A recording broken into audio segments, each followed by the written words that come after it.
Voter പട്ടികയിൽ നിന്ന് പേര് നീക്കം ചെയ്തെന്ന യുവതിയുടെ പരാതിയിൽ ഹൈക്കോടതിയുടെ ഇടപെടൽ. പേര് പുനഃസ്ഥാപിക്കാൻ തയ്യാറായി പഞ്ചായത്ത്. കോട്ടപ്പടി സ്വദേശിനി പൈനാടത്ത് മെയ്മോൾ സ്വയം കേസ് വാദിച്ചാണ് അനുകൂല വിധി നേടിയെടുത്തത്. കോട്ടപ്പടി സ്വദേശിനി മെയ്മോൾ പി ഡേവിസ് മുൻപും വാർത്തകളിൽ ഇടം നേടിയിട്ടുണ്ട്. ആനശല്യം രൂക്ഷമായ വേങ്ങൂരിലെ പുരയിടത്തിന്റെ കൈമാറ്റത്തിനുണ്ടായ തടസ്സങ്ങൾക്കെതിരെയും അവർ നിയമ പോരാട്ടം നടത്തിയതാണ്.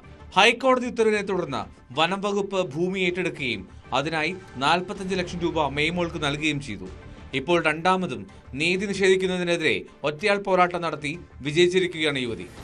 മെയ്മോൾ വേങ്ങൂരിലെ ഭൂമി വനം വകുപ്പിന് കൈമാറിയതോടെ കോട്ടപ്പടിയിലേക്കാണ് താമസം മാറിയത്. പിന്നാലെ വേങ്ങൂർ ഗ്രാമപഞ്ചായത്ത് സെക്രട്ടറി മെയ്മോളുടെയും കുടുംബത്തിന്റെയും പേര് വോട്ടേഴ്സ് ലിസ്റ്റിൽ നിന്ന് നീക്കം ചെയ്തു. എന്നാൽ തെരഞ്ഞെടുപ്പ് കമ്മീഷന്റെ വെബ്സൈറ്റിൽ ഇത് അപ്ഡേറ്റ് ചെയ്തിട്ടില്ല. ഇത് കാരണം പുതുതായി താമസം മാറിയ കോട്ടപ്പടി പഞ്ചായത്തിലും പേര് ചേർത്തിട്ടില്ല. വിവരം ശ്രദ്ധയിൽപ്പെട്ടതോടെ പഞ്ചായത്ത് സെക്രട്ടറിക്കും എറണാകുളം ജോയിന്റ് ഡയറക്ടർക്കും പരാതി നൽകി. എന്നാൽ അനുകൂല നടപടി ഉണ്ടാകാതായതോടെയാണ് ഹൈക്കോടതിയിൽ സ്വന്തമായി കേസ് വാദിക്കാൻ തീരുമാനിച്ചത്.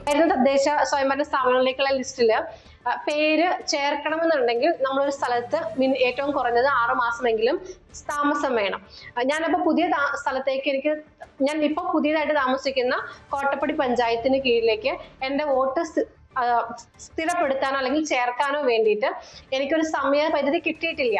ഞാൻ പുതിയ സ്ഥലത്ത് താമസക്കാരി ആയിട്ടുമില്ല, എന്നാൽ പഴയ സ്ഥലത്ത് നിന്ന് താമസം വിടുകയും ചെയ്തു. അപ്പോൾ എവിടെയും ഇല്ലാത്ത തരത്തില് എന്റെ വോട്ട് നിഷേധിക്കുമ്പോൾ എന്റെ വോട്ടവകാശം അനാഥത്വമായി പോയി എന്ന് വേണമെങ്കിൽ പറയാം. അപ്പൊ അതിനെ ചോദ്യം ചെയ്തുകൊണ്ട് എന്തുകൊണ്ട് മാറ്റി എന്ന് ചോദിച്ചുകൊണ്ട് വേങ്ങൂർ ഗ്രാമപഞ്ചായത്തിൽ പരാതി കൊടുത്തിരുന്നു.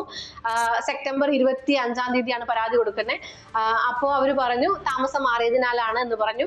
ഹൈക്കോടതി സിംഗിൾ ബെഞ്ച് ജസ്റ്റിസ് PV കുഞ്ഞികൃഷ്ണനാണ് കേസ് പരിഗണിച്ച് അനുകൂല ഉത്തരവ് പുറപ്പെടുവിച്ചത്.